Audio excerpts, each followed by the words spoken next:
good, guys? TheMtVernonkid here, back again. Welcome back to another edition of The Opinion Spot. We are on episode, what is it, 390, 94, I think, is one of them. Around that time, we're almost to 400 episodes of The Opinion Spot. This is my longest running segment, guys. I've been doing this for this segment since I actually started the channel, and it's been fun to do, and I continue to do it. I'm always coming up with new ideas for it and new topics for it and things like that. Today is not a top list or a favorite list or anything like that or ranking. Today is just a topic about a certain character, and I thought I'd end the month of February with this. So today, guys, you're going to hear me talk a little bit about why Nightwing, Dick Grayson, the first Robin, is my favorite in the Bat family. And when I mean favorite, meaning even Batman, even before Batman. Yeah, them's fighting words, but you know what? Come at me. I got nothing to, come on, let's go. So yes, guys, we're here to talk about why Dick Grayson is my favorite member of the Bat family. And what reasons for this? Why is it? Why is that? Is it relatability? Is it just you in terms of what he's gone through? Or is it just a case of you are more intrigued with him than any other character? The Bat family is big. It's very big. And with that being said, sometimes you forget to remember that before all the other characters that have come along in the Bat family, there was one guy or one kid next to Bruce back in the day.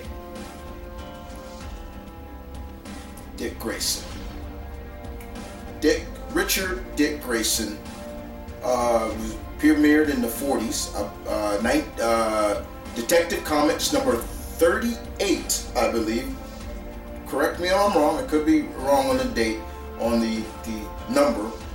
But that was where we were introduced to Dick Grayson. Dick Grayson, of course, was a member of a carnival family, a circus family. And you know how close circus folks are. They're like family. But his family were in the circus, Haley Circus. And we know Bruce was there watching his mom and dad perform.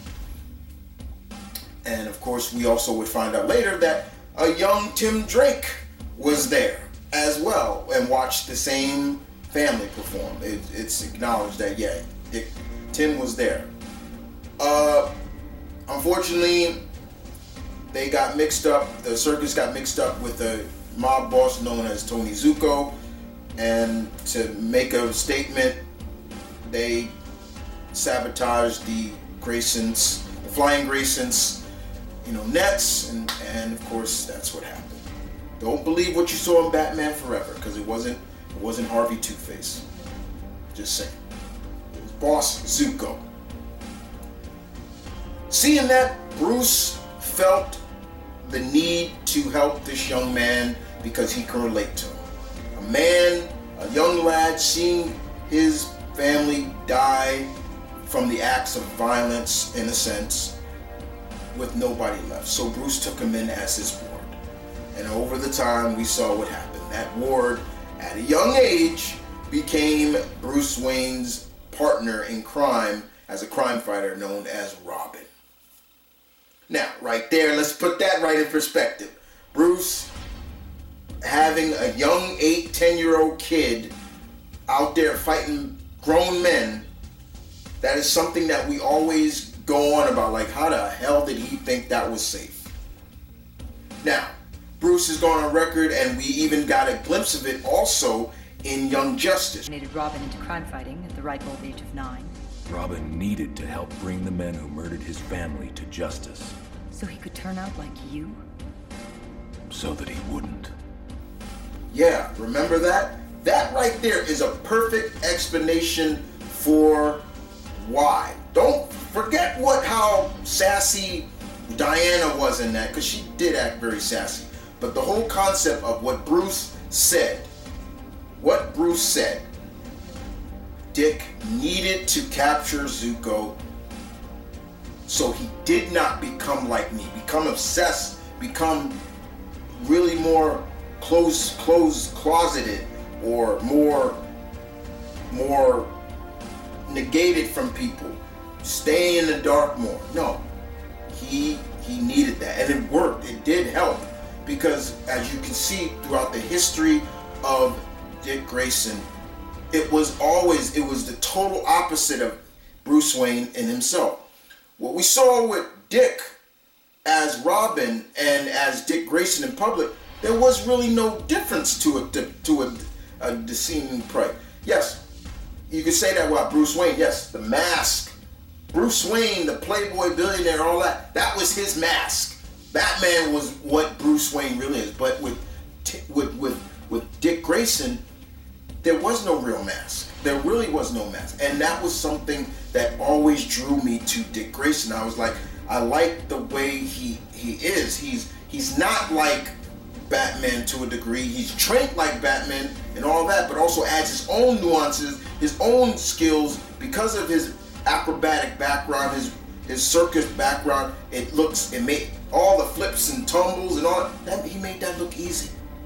But the one thing that made Dick Grayson also, to me, is that he is one of the most fully developed characters in comic, and there's no denying that. There's no arguing that, because we saw this young man grow from a little boy to a grown man to where he is now. We've seen him grow. He was able to go to college. He was able to graduate high school, go to college, do all this, blah, blah, blah. He was doing all that, fully developed. Something as we as adults in normal society, we all try to achieve in life. We see life, and we try to balance life and try to do things that we can to adapt to life. And sometimes life is going to throw you curveballs and everything like that. But at the same time, Dick was able to navigate that in a sense.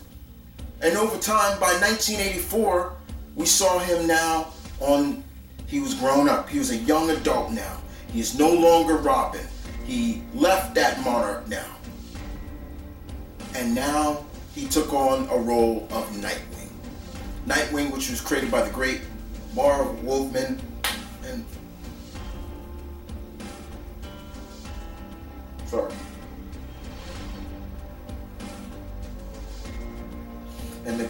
the great George Perez. I'm sorry, jeez, I was. Ooh, that still hurts to say that. Yes, rest in peace. That Nightwing persona came on. Now, a lot of people seem to forget that Nightwing, how he got that name, because he heard the story of two Kryptonian heroes that Superman told him about. Superman told him about two Kryptonian crime fighters that was over.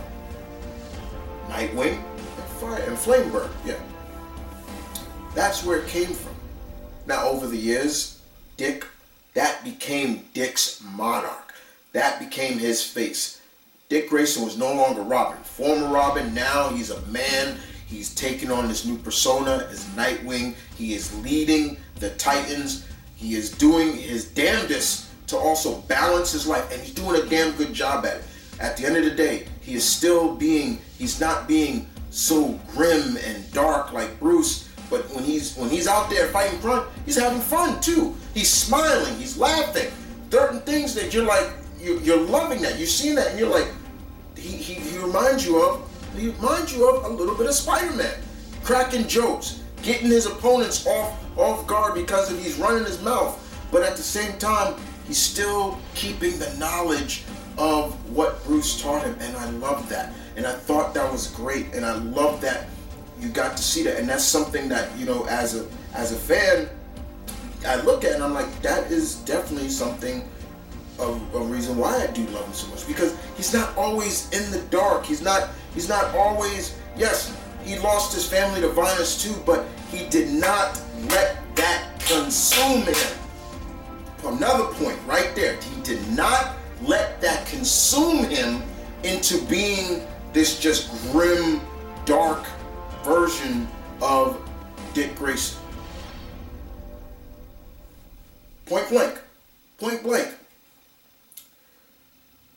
He has always been a part of the family and always been there for Bruce when Bruce needed him, but at the same time, he knew he had to get out of that shadow. Now, yes, then Jason Todd came along, and Jason Todd was the total opposite of Dick Grayson. Arrogant, brash, talk back, and a lot of the Titans, when Jason was on that team, did not like him. Okay? But Jason is also a product of his environment, where Bruce found him. And at that time, when what happened to Jason, Bruce became very cold-hearted. He stopped pulling the punches a little more. He was really connecting and hurting people, and that was, of course, that's what Tim saw. Tim saw that, and Tim, as we all know, Tim Drake deduced already that Batman and Nightwing and Batman, even Dick Grayson, was Robin. That's how smart Tim was. Tim made the Robin Monarch cool. He made that cool to realize that you can be Robin and still be respectful and not just looked at as you're just Batman's sidekick. No, he made it cool. To me, Tim is the best Robin. Tim is the best Robin. He's better than every other person who has taken on that mantle. He's better than Dick. He's better than Jason. He's damn sure better than he's better than Stephanie, who only had it for like a short stint, and he's damn sure better than Damian Wayne. He is the best. Everything about him. And he tried to get. He told Dick, you gotta go talk to him. Once again, Dick, being who he is, realizing that he should go talk to him. He should. Maybe I can help him. Because at the end of the day, he may not say it a lot, but Dick and a lot of them do look as Bruce as their surrogate father, and I will get to that later. But yes, everything about Dick Grayson screams just. I get behind this brother. I get more. I understand him more than I understand any other Bat family member. That's kind of the way you look at it to some degree. Outside of Tim, but yes, it's like I get where he comes from. I understand what the need of not just always spending your day and nights in that costume, trying to have a life. Dick had that. He had relationships. They failed sometimes, but he got back up. Everything life threw at this dude, he followed through and made out whatever he could from it. That was it. Then later on, Bruce, DC decides to kill off Batman, which you knew damn well they weren't gonna do, because the cheapest idea in life. They used the old time travel bullshit crap to give the reason where Bruce is. But at the same time, everybody knew there was not a damn nobody in the world that did not think that the next Batman was not going to be Dick Grayson. Dick took on that mantle of Batman. And to me, did a damn good job at it. And there's nobody that can tell me he was a terrible Batman. But he knew that even if he took this role on, he knew right away. Once again, this is what separates the goods from the greats. He knew he was never going to be like Bruce. He knew he was never going to be like that. He knew. He honest to God knew. So what did he do? He didn't use Bruce's Batmobile. He used another Batmobile. He didn't use the original Batcave. No, he used another Batcave. And he didn't choose Tim to be Robin because he knew Tim would be fine. Something that he could not say for Bruce's son, Damon. And that is the reason why that Batman, when Dick was Batman, Damian was Robin, because he was keeping an eye on that little you know what, okay? That was the point. But there were many times you could see he's fighting with a cape, and he's like, you can literally see in the bubbles, oh my God, like, how does Bruce fight with this? Because Dick never fought with a cape. Yeah, Robin's cape was like, it came up to his back. But outside of that, when he was Dick Grayson, when he was Nightwing, he didn't have a cape. So it would solidify. But after a while, then DC brought Batman back. You knew they weren't going to keep him dead for long. Dead. And then he returned back to a lot of people, he returned back to his mantle of Nightwing. Now there's a lot of people, including myself, that almost said that felt like a demotion. Like, he could have still been Batman. While Bruce was maybe Batman in Gotham, he could have been the Batman of the Justice League. That would have been perfect. But I digress, yes. But still, at the end of the day, believing and understanding, yes, I get you. I get where Dick is coming from with that. Because at the end of the day, there are going to be people like, well, he's trying to be something he's not. He's not Bruce Batman. So it played up well, and that was something I got behind again. The relatability again with Dick Grayson, it worked, and it made him feel great about me. It made me feel great, like, okay. But at the end of the day, we saw, like, Dick becoming a great leader. And you could say a lot of that comes from just his tenure being around such great heroes in the DC universe. He came across all of them and learned from them and looked at them and like, okay. So when he applies that to himself, he applies that to his mantle, and he applies that, and it worked, and it made him stand out. Dick stands out amongst a lot of the Bat family members. He does. He really does. And that's what also makes him so good, is that he does stand out. He's not trying to be a badass he's not trying to be a badass. You know he's a badass when he wants to be. He doesn't need to have to advertise it like the big head Damian or Jason Todd. He doesn't have to always advertise that he's smart like Barbara, Babs, and Oracle or Batgirl. He'll just let you see it. You know? Things like that.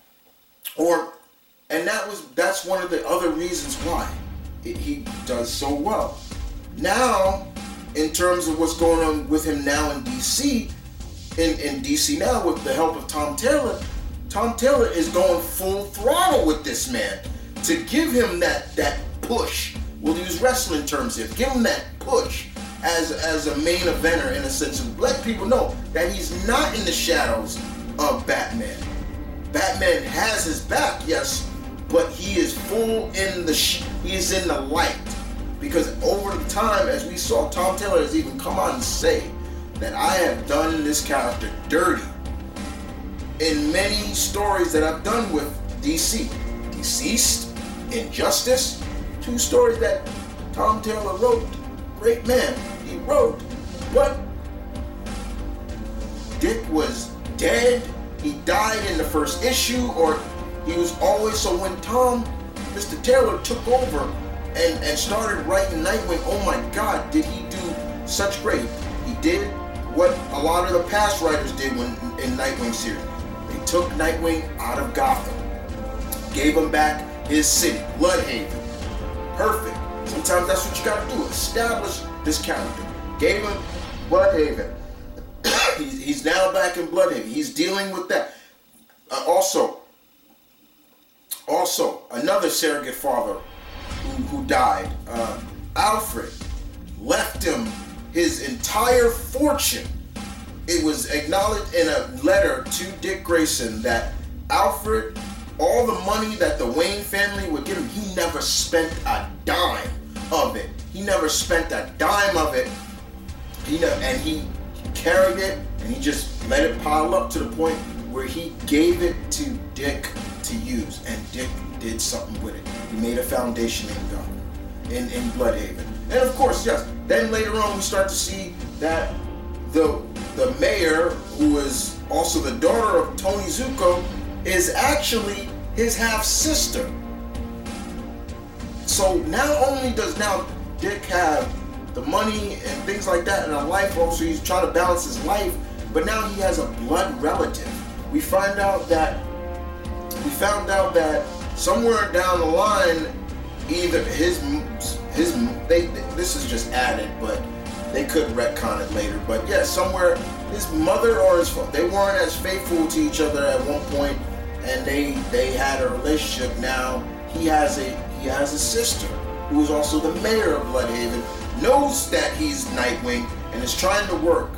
And after now, all what happened in Dark Crisis and everything like that, there is no more Justice League. Now, the next generation, which were the Titans were always supposed to be that next generation to take up the mantle of the Justice, are truly taking up that mantle, and Dick now finds himself in a place where all the other heroes have his back.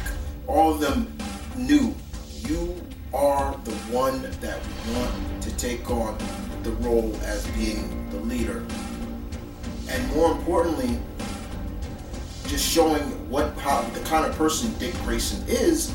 He accepts it, but he's scared like anybody. And if you come into this and say, man, if Superman and Wonder Woman and Batman said, we want you to take over the Justice League, I would do that with no problem. Yeah, I'm ready to do it. If you say that, you're fooling yourself in thinking that. Because at the end of the day, if that was me, I'd be scared to death. Because yes, the pressure of now people looking at you and not them is scary. But to see that everybody is behind them, to see that Bruce, of all people, Bruce Wayne said, you were always meant to be this. I'm so proud of you. And to the point to hear Dick Grayson say, and I'm about to cry because that scene made me cry, hear Dick Grayson say, I love you too, Dad. It's like, that gets you right here. You got a heart. Yes, they're fictional characters, but the story behind it is relatable, because there's probably people out there who may not have grown up with their fathers or their parents, and they find a significant other, someone they have grown up with and look to as a surrogate parent. They get it. But for me, it wasn't that, but still, it was just so beautiful.